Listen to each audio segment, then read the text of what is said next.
또 다른 모습으로 찾아온 은혜라는 제목으로 우리 말씀 나누도록 하겠습니다. 옛날 고사성어 중에요, 인생만사 세옹지마, 이 고사성어가 있습니다. 인생만사 세옹지마, 무슨 뜻일까요? 옛날 중국에 세옹이라는 할아버지가 있었는데 이 노인이 기르던 말이 하루는 도망을 가버린 거예요. 아무리 찾아도 찾을 수가 없는 겁니다. 그러자 그것을 보고 주변 사람들이 걱정을 하고 위로를 하죠. 아휴, 어떻게 제사님 말이 도망가 버렸네? 얼마나 마음이 상해. 이렇게 위로를 하고 문제가 생겼는데 이 도망갔던 말이 시간이 좀 지나니까 돌아오는 겁니다. 근데 그냥 자기만 돌아온 게 아니라 누구를 데리고 와요? 암마를 데리고 오는 거예요. 그걸 보고 너무나 기뻐하는 겁니다. 그리고 얼마 후에 이 세웅이라는 노인의 손자가 이 말을 타고 놀다가 그만 말에서 낙상이 되는 겁니다. 그래서 낙상이 돼가지고 다리가 부러지고 불구라는 장애를 가지게 되는 거예요. 그러자 또 주변 사람들이 많은 위로를 하는 겁니다. 아이고, 어쩌나 평생 이렇게 불편하고 불구로 장애를 가지고 살아야 되니 이거 어떻게 하나, 이렇게 염려하고 걱정을 했는데 얼마 후에 그 세웅이라는 사람이 살았던 나라에서 전쟁이 터져서 동원령이 발동이 됐는데 이 손자는 다리가 부러진 이 장애 때문에 전쟁에 끌려가지 않는 그 일이 있었다는 겁니다. 여러분, 이 인생만사 세옹지마라는 이 고사성어가 우리에게 주는 교훈이 뭘까요? 잃어버린 것이 더 얻는 계기가 될 수 있고 다친 것이 내 생명을 구할 수 있는 기회가 될 수 있다는 겁니다. 목회를 할 때도 여러분 항상 좋은 일만 있으면 얼마나 좋겠습니까? 때로는요, 숨조차 제대로 쉬기 힘든 너무나 엄청난 문제를 만나가지고 밤잠을 못 이룰 때가 있다는 겁니다. 그러나 여러분, 하나님은 항상 언제나 그러한 상황에서 뒤돌아보면 가장 좋은 결과로 저를 인도해 주신 줄로 믿습니다. 그러므로 사랑하는 성도 여러분, 당장 여러분의 눈앞에서 말을 잃어버렸다고, 여러분의 다리가 부러졌다고 해서 낙심만 하고 괴로워만 하지 마십시오. 물론 잃어버리고 다치면 고통스럽죠. 그러나 하나님은 그런 일을 통해서도 또 다른 여러분의 삶을 인도해 주실 겁니다. 창세기에 보면 야곱의 가정에 기근이 들죠. 자기들이 가지고 있는 양식을 다 먹다 더 이상 버틸 수 없으니까 애굽으로 양식을 가지러 갑니다. 여러분, 먹을 것이 없어서 너무나 힘든 기근의 시기를 보낼 때 그 기근 때문에 죽은 줄만 알았던 누구를 만나게 됩니까? 아들 요셉을 만나는 거예요. 뿐만 아니라 자존심 상하고 당장 먹고 죽을 것도 없는 그 비참한 상황을 만들었던 이 가뭄과 기근이 무려 400년 동안 이스라엘 백성들이 애굽에서 살 거라는 그 하나님의 약속의 말씀을 성취하는 도구가 된다는 겁니다. 여러분, 오늘 이런 맥락에서 오늘 본문의 말씀을 살펴봤으면 좋겠습니다. 오늘 본문은 드디어 이스라엘 백성들이 요단강을 건너서 가나안 땅에 들어갑니다. 홍수가 나서 물이 넘치는 이 요단강을 언약궤를 메고 강을 건널 때 이 강이 갈라지면서 이스라엘 백성들이 길갈이라는 곳으로 도착을 합니다. 그런데 하나님께서는 가나안 땅에 들어가자마자 이스라엘 백성들에게 두 가지 요구를 합니다. 한 가지는 순종하기가 굉장히 쉬운 거고, 또 다른 하나는 뭐냐면 순종하기가 굉장히 어려운 거예요. 순종하기 쉬운 것이 뭐냐? 먼저, 야, 너희들이 건널 때 건넜던 요단강에서 돌 12개를 취하여 제단을 쌓아라. 기념비를 쌓아라.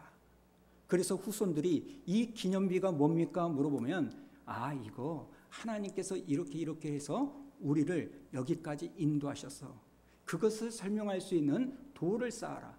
여러분, 이것은 굉장히 쉬운 거죠. 쉬운 겁니다. 이렇게 기념비를 세우자마자 하나님께서 또 하나의 명령을 주시는데, 이것은요 정말 순종하기가 너무 어려운 순종이라는 겁니다. 여러분, 하나님이 인도하신 약속의 땅 가나안은 아무도 살고 있지 않는 가나안 땅이 아닙니다. 이미 그 당시에는요 강력한 철기 문화를 가진 7 족속이 살고 있었습니다. 여호수아서 7장 1절을 보십시오. 이런 말씀이 있습니다.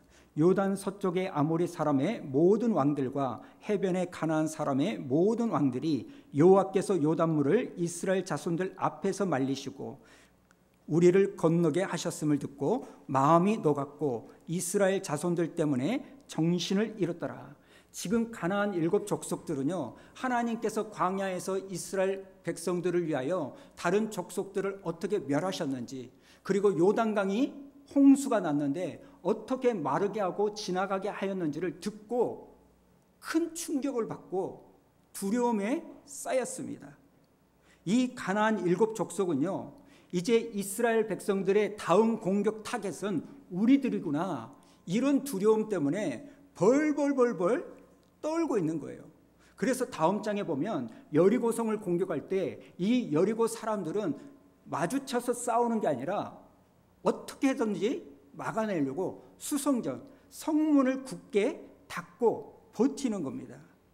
여러분, 이렇게 군사적 긴장감이 높은 이 상황에서 하나님께서 무엇을 명령하냐? 오늘 본문 앞구절에 나오는 2절과 3절인데요. 우리 한번 읽어볼까요? 2절과 3절 시작. 그때 여호와께서 여호수아에게 이르시되 너는 부싯돌로 칼을 만들어 이스라엘 자손에게 다시 할례를 하라 하시매 여호수아가 부싯돌로 칼을 만들어 할례산에서 이스라엘 자손에게 할례를 하니라. 여러분, 이게 무슨 말이냐면 광야 생활 40년 동안 이스라엘 백성들은 낳은 지 8년 만에 할례를 받아야 되는데 할례를 행하지 않은 거예요. 쉽게 말하면 포경수술을 못한 겁니다. 여러분이 잘 알다시피 지금도 포경수술을 하면 한 보름 정도는 제대로 잘 걷지를 못합니다. 그런데 한번 생각해 보세요. 지금처럼 에리한 메스가 있습니까? 아니죠. 뭘로 할례를 받았다는 거예요? 부싯돌, 돌로. 여러분, 이스라엘은요 석기 문화예요. 가나안 7 족속은요 철기 문화를 가지고 있고요. 여러분, 또 진통제가 있겠습니까? 그 당시에 또 지금처럼 전문가, 비뇨기과 의사가 있어서 할례를 할 수 있겠습니까? 여러분, 창세기에서 야곱의 아들들이 자기 여동생 디나가 성추행을 당하니까 세겜에 있는 남자들을 다 죽여버리죠. 그런데 어떻게 죽입니까? 그 사람들에게 할례를 행하는 거예요. 그만큼 할례는요 한 번 받으면 움직일 수가 없을 정도로 고통스러운 거예요. 자기를 죽이러 와도 어떻게 할 수 없는 거예요. 누워 있는 거예요. 여러분, 그 당시의 할례는 이렇게 위험하고 고통스럽고 움직일 수 없는 겁니다. 그런데 그런 할례를 지금 적진 한 복판에서, 그것도 적들이 틈만 있으면 공격해 올 수 있는 그런 상황에서 하나님이 할례를 하라고 명령을 하시는 거예요. 여러분, 이건 정말 순종하기 어려운 거 아닙니까? 당장 내 눈앞에 적군들이 있는데 무방비 상태에 있는 거? 이거 어떻게 가능합니까? 그런데 오늘 이스라엘 백성들은 그 하나님의 말씀에 순종하여 할례를 하죠. 여러분, 하나님께서 이 일을 통해서 백성들에게 가르쳐주고 싶은 메시지가 있다는 겁니다. 그게 뭐냐면 하나님께 약속받은 그 약속의 땅 가나안은 이미 토착민이 있는 그 땅은 너희들이 가지고 있는 무기, 너희들이 가지고 있는 군사의 숫자, 이것으로 가나안 땅을, 약속의 땅을 차지하는 것이 아니라 뭘로 약속의 땅을 차지한다? 순종함으로. 여러분, 여호수아서를 가만히 보세요. 이스라엘 백성들이 어쩔 때 승리하고 어쩔 때 패배합니까? 하나님의 말씀에 순종하면 자기들보다 더 거대해도 이기고요, 하나님 말씀에 불순종하면 자기들보다 보잘것없는 족속이어도 일패도지한다는 겁니다. 그렇기 때문에 여러분, 이런 상황에서 하나님은 너희들이 약속의 땅, 응답, 내가 너를 도와주겠다, 이런 하나님의 말씀을 들었니? 그러면 우리가 뭐 해야 되는 거예요? 순종하는 삶을 살아야 되는 거예요. 하나님이 나에게 축복하겠다라는 말은 들었지만 여전히 불순종하고 세상적이고 죄 가운데 살아가면 여러분, 하나님의 약속은 이루어지지 않고 오히려 끊어집니다. 금요일도 말씀드렸죠. 여러분, 하나님이 믿는 사람들에게 천대에 이르는 복을 주신다고 했습니다. 그러나 그 축복이 끊어질 때가 있어요. 뭐 할 때? 죄를 지으면. 하나님께서는 모세의 형 아론을 통하여 너희 집안이 영원토록 제사장의 집안이 될 거다, 이렇게 말씀하십니다. 대제사장. 근데 이 대제사장의 집안이 언제 끊어져요? 사무엘상 1장에 엘리 제사장의 그 잘못된 모습 때문에 끊어진다는 겁니다. 그리고 또 하나, 이렇게 적군이 앞에 있고 할례를 받았고 이런 어려운 환경 가운데 있는데 하나님은요, 또 하나의 명령을 하시고 그리고 또 하나의 일을 하십니다. 그게 뭐냐면 지난 40년의 광야 생활 동안 하루도 빠짐없이 아침마다 내려졌던 만나를 멈춰버리시는 거예요. 자, 12절을 한번 보십시오. 12절 우리 한번 읽어봅니다. 시작. 또 그 땅의 소산물을 먹은 다음 날에 만나가 그쳤으니 이스라엘 사람들이 다시는 만나를 얻지 못하였고 그의 가나안 땅에 소출을 먹었더라. 여러분, 이스라엘 백성들 입장에서 얼마나 난감합니까? 지금까지 자기들은 먹을 거, 잠잘 거 걱정 없이 살았습니다.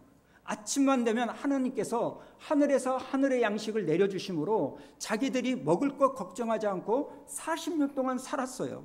그리고 낮에는 구름 기둥으로, 밤에는 불 기둥으로 이스라엘 백성들을 보호하시고 인도하셨습니다. 그런데 여러분, 이 이스라엘 백성들은 40년 동안 광야 생활을 했기 때문에 유목민이에요.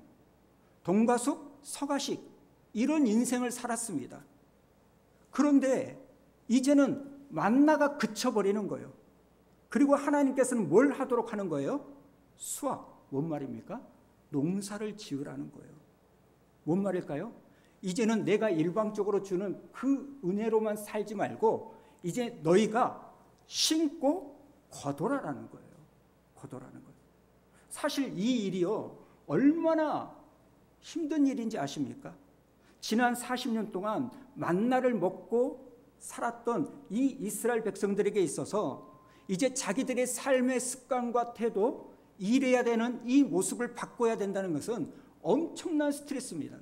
농사를 도대체 어떻게 지어야 되는지, 저 같은 경우는 벼가 뭐고 피가 뭔지를 구분을 못하는 거예요. 언제 씨를 뿌려야 되는지. 여러분, 만나가 그치고 이제 수확하는 것을 먹어야 된다는 것은 천지가 개벽하는 겁니다. 지금 전쟁을 앞두고 이들은 뭘 해야 돼요? 군량미를 비축해야 되는데 만나가 멈춰버리는 거예요. 사실 저는 지난 한 주 동안 이 말씀을 참 많이 묵상했습니다. 저도 그렇지만 우리 성도님들 중에도 이 이스라엘 백성들처럼 그동안 하나님의 은혜로 누리던 만나가 있지 않습니까? 그런데 어느 날 이 만나가 그쳐버린 거예요. 이유도 없이. 그게 직장에서의 퇴사일 수도 있고, 그게 건강의 문제일 수도 있고, 가정의 문제일 수도 있고, 이런저런 일일 수 있어요. 그래서 저는 목사니까 이 말씀을 묵상하면서 질문하는 겁니다. 하나님, 왜 이렇게 중요한 시기에 만나를 그칩니까? 그동안 먹었던 만나는 단순한 식량만을 의미하는 게 아니라 하나님께서 나를 돌보신다라는 이 사인인데, 지금 눈앞에 가나안 적들이 가득 있는데 그러면 군사를 늘려주든지 아이디어를 주셔서 신무기를 가지게 하든지 그래도 부족할 판에 왜 40년 동안 주셨던 이 만나를 그치게 하십니까? 여러분, 이게 저에게 이번 한 주간의 고민이었어요.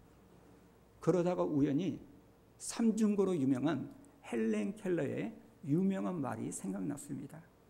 자, 한번 우리 읽어볼까요? 시작. 행복은 한쪽 문이 닫히며 다른 문 쪽이 열린다. 그러나 흔히 우리는 닫혀진 문을 오랫동안 보기 때문에 우리를 위해 열려있는 문을 보지 못한다. 행복의 한쪽 문이 닫히면 다른 쪽 문이 열린다. 참 이게 저에게 마음에 다가왔어요. 그래서 오늘 설교 제목이 또 다른 모습으로 찾아온 은혜 이랬습니다. 사랑하는 성도 여러분, 사실 이스라엘 백성들도요, 만나가 그친 한쪽 문이 닫히니까 또 다른 축복의 문이 열리게 되는 겁니다. 제가 늘 마음에 새기는 구절이 있는데 고린도전서 10장 13절인데요. 우리 한번 읽어볼까요? 시작. 사람이 감당할 시험 밖에는 너희가 당한 것이 없나니 오직 하나님은 미쁘사 너희가 감당치 못할 시험 당함을 허락하지 아니하시고 시험 당할 즈음에 또한 그 다음에 뭘 주신다고요? 뭘 주신다고요? 피할 길. 오늘 예배드리는 저와 여러분 모두에게 한쪽 문이 갑자기 닫히는 그런 상황 가운데 놓여져 있다면 열린 다른 한쪽 문, 피할 길을 얻을 수 있는 여러분이 되기를 축원합니다. 자, 그렇다면 이스라엘 백성들이 만나가 그치는 한쪽 문이 닫혔다면 또 다른 한쪽 문이 열리는 어떤 은혜가 있었을까요? 오늘 본문 13절부터 15절까지인데요. 우리 교독 한번 해보도록 하겠습니다. 여호수아가 여리고에 가까이 이르렀을 때 눈을 들어본즉 한 사람이 칼을 빼어 손을 들고 마주 서 있는지라. 여호수아가 나아가서 그에게 묻되 너는 우리를 위하여 우리의 적들을 위하느냐 하니 그가 이르되 아니라 나는 여호와의 군대의 장로 지금 하는지라. 여호수아가 얼굴을 땅에 대고 엎드려 절하고 그에게 이르되 내 주여 종에게 무슨 말씀을 하랴. 다 같이 한번 읽습니다. 여호와의 군대 대장이 여호수아에게 이르되 네 발에서 신을 벗으라. 네가 선 것은 거룩하니라 하니 여호수아가 그대로 행하니라. 아멘. 지금 하나님의 군대 장관이 찾아와서 너의 신발에 벗어라. 신발을 벗으라는 말은 그 당시에는요, 권리를 포기해라, 리더십을 내려놔라는 거예요. 무슨 말일까요? 만나가 그쳤니? 이제는 네가 권리를 더 포기해. 내가 너희들보다 앞장서서 싸워줄게. 이 의미라는 거예요.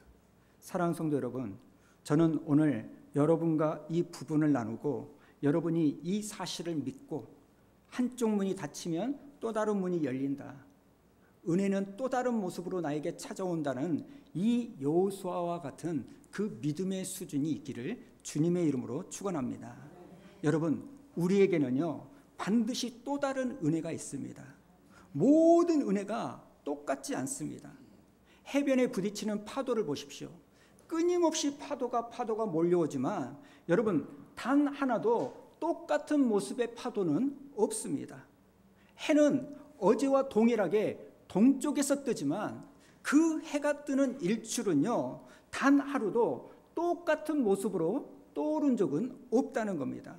5분 전의 구름과 5분 후의 구름이 다르듯이 여러분, 하나님의 은혜 또한 이것만이 진짜야, 이것만이 다야, 그게 아니라 이런 모양의 은혜도 있고 저런 모양의 은혜도 있는 줄로 믿습니다.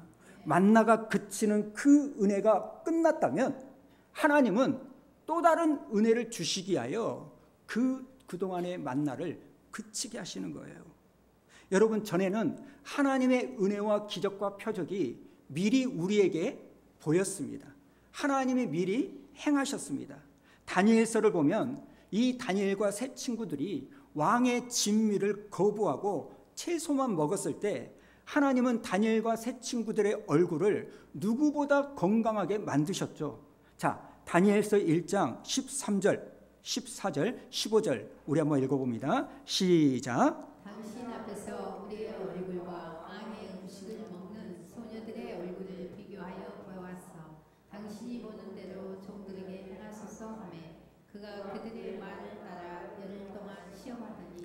열흘 후에 그들의 얼굴이 더욱 아름답고 살이 더욱 윤택하여 왕의 음식을 먹는 다른 소년들보다 더 좋아 보인지라. 환관장과 감독들이 딴지를 걸 수 없을 정도로 분명한 차이와 결과를 하나님이 보여주시는 겁니다.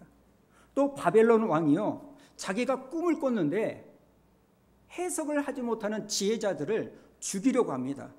그러자 다니엘이 나에게 하루만 기회를 주십시오 하고 시간을 벌죠. 그러자 어떻게 합니까? 다니엘서 2장 10절에 보니까 이에 이 은밀한 것이 밤에 환상으로 다니엘에게 나타나 보이매. 여러분, 하나님은 다니엘에게 환상을 보여주셨고 그래서 왕의 꿈을 해석하게 되었다는 겁니다. 여러분, 문제가 있었지만 하나님이 먼저 일하시고 함께 하시고 가르쳐 주셔서 그 문제를 해결한 겁니다. 그러나 이번에는 다른 거예요.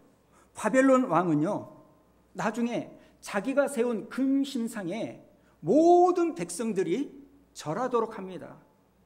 사사기에 나오는 이 블레셋의 다곤 신상처럼 하나님께서 그 바벨론 왕의 그 근신상을 쓰러뜨리거나 뿌려뜨려 주시면 좋겠는데 그런 일은 일어나지 않습니다. 그러자 결국 다니엘의 세 친구들이 어쩝니까? 절하지 않았다는 이유로 풀무불에 던져지죠. 다니엘서 3장 19절 우리 한번 읽어볼까요? 시작. 느부갓네살이 분이 가득하여 사드락과 메삭과 야벳을 향하여 얼굴을 부르고 명령하여 이르되 그 불못을 뜨겁게 하기를 평소보다 7배나 뜨겁게 하라 하고. 여러분, 평소보다 7배나 더 뜨겁게 되는 상황이 더 악화됐습니다. 예전과는 달라요. 하나님이 일해 주시지 않습니다. 막아주시지 않습니다. 풀어주지 않습니다. 다니엘의 이 세 친구들은 결박이 됩니다. 하나님의 음성을 들은 것도 아니고 꿈도 꾼 것도 아닙니다. 하늘에서 억수와 같은 장맛비가 내려서 그 풀무불이 자동으로 꺼지는 일도 없습니다. 그들은 궁지에 사지에 몰렸습니다. 결국 이들은 풀무불에 던짐을 받았죠. 얼마나 뜨거웠는지 그 풀무불 옆에 있는 군사들이 다 죽을 정도로 엄청난 뜨거운 가운데 있는 거예요. 근데 여러분, 이상한 겁니다. 그 엄청난 열기가 있는 그 풀무불에 이 세 친구들의 온몸과 살이 타져야 되는데 이들은 던져질 때 나는 이제 끝났구나, 나는 죽었구나 으악 하면서 던져졌을 건데 하나도 뜨겁지가 않는 거예요. 옷도 타지 않는 겁니다. 오히려 세 친구들은 거기서 편안하게 있는 거예요. 그때 바벨론 왕이 그들을 보면서 뭐라고 말합니까? 다니엘서 3장 25절에 보니까 내가 보니 결박되지 아니한 네 사람이 불 가운데로 다니는데 상하지도 아니하였고 그 넷째 모양은 신들의 아들과 같도다. 풀무불에 던져진 사람은 분명히 3명이었는데 거기에 1명이 더 보이는 거예요. 여러분, 이 사람이 누굽니까? 신약의 예수의 표본 아닙니까? 사랑하는 성도 여러분, 우리 예수님은 미리 먼저 저와 여러분에게 은혜를 주실 수 있습니다.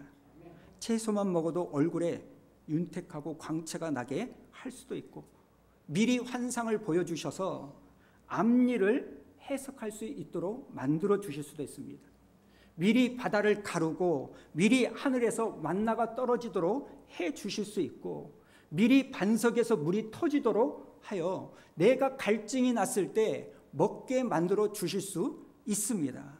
그런데 여러분, 모든 은혜가 어제의 은혜와는 다르다는 겁니다. 홍해 앞에서는 하나님이 전적으로 바다를 갈라주셨는데 어느 날 어느 순간에는 내가 직접 언약궤를 메고 요단강에 내 발을 적셔야 그 요단강이 갈라질 때가 있는 겁니다. 그때 하나님이 일하시는 거예요. 어느 날은 내가 직접 여리고성을 7바퀴를 돌아야 하나님이 일하실 때가 있는 거예요. 어느 날은 내가 직접 결박을 당한 채 풀무불 속으로 죽었구나 그러면서 던짐을 받아야 그 속에 떨어져야 하나님이 일하실 때가 있다는 겁니다. 어느 날은 사람들이 모욕하고 비난하고 돌을 던져 내가 맞아 죽을 위기 가운데 있음에도 불구하고 예수님은 그냥 하나님 보좌 우편에 앉으셔서 그 모습을 지켜보실 때도 있다는 겁니다. 여러분, 만나가 그친 이스라엘 백성들은 이제 직접 씨를 뿌리고 농사를 지어야 됩니다. 얼마나 짜증나고 얼마나 화가 나고 얼마나 불평하겠습니까? 차라리 나 다시 광야로 돌아가겠다. 이런 사람들도 있을 거예요. 어쩌면 광야에서 풍족하게 먹었던 그 만나의 식량을 농사를 지음으로 수확하지 못할 수도 있을 겁니다. 사랑하는 성도 여러분, 오늘 뜬 태양과 내일 뜰 태양은 다릅니다. 그 태양은 똑같지만 떠오르는 모습과 분위기는 다른 거예요. 시간이나 분위기, 색깔은 한 번도 같은 날이 없습니다. 사랑하는 성도 여러분, 오늘 한쪽 문이 닫힌 것 같은 만나가 그치셨습니까? 하나님은 다른 모습으로 여러분에게 새로운 은혜를 주실 줄로 믿습니다. 한 가지만 말씀드리고 마치도록 하겠습니다. 우리에게 그동안 누렸던 은혜를 상실하고 만나가 그치면 우리는 너무나 불안하고 힘들죠. 하나님이 나를 사랑하시는 건가? 하나님이 나를 부르신 게 맞나? 내가 혹시 죄를 지은 거 아닌가? 오늘 말씀을 보십시오. 이스라엘 백성들이 죄를 지어서 만나가 그친 게 아닙니다. 여러분에게 만나가 그치는 것으로 인하여 신앙이 흔들리고 믿음이 흔들릴 때 이거 하나 기억하셨으면 좋겠습니다. 좀 된 드라마인데요. 25, 21라는 드라마가 있습니다. 주인공 나이도 선수, 이 선수가 국가대표 선발전에서 경기를 하는데 자기의 부족함을 절실하게 느끼고 용기를 잃고 낭망해 버립니다. 그때 이 나이도 선수의 스승인 양창미 코치가 이런 이야기를 합니다. 너 자신을 못 믿겠니? 너 지금 네 자신 못 믿겠어? 그럼 너를 선택한 나를 믿어. 넌 안 져. 왜 그런지 아니? 나는 원래 지는 선수 택하지 않아. 오늘 여러분의 하나님이 이 말씀을 하는 거예요. 애야, 너의 부족함에 더 이상 너 자신을 못 믿겠다는 그날이 오면 낙심하지 말고 너를 부르고 너를 선택한 나를 믿어라. 나의 부르심에는 후회가 없다. 나중에 나이도 선수도 그런 말을 하더라고요. 나는 아직도 나를 못 믿어. 그런데 나를 알아봐준 코치 선생님은 믿을 수 있어. 여러분, 그동안 내가 누리던 만나가 다 끝난 것 같은 나의 부족함에 흔들리는 그날이 온다면 우리 성도님들도 이 고백을 하며 신앙을 붙잡기를 원합니다. 하나님, 저는 이제 저를 믿을 수가 없습니다. 그러나 저를 불러주시고 저를 택하여 주시고 저를 알아주신 하나님의 부르심을 믿고 오늘도 또 다른 은혜를 주실 줄로 알고 한번 살아보겠습니다. 여러분, 기억하십시오.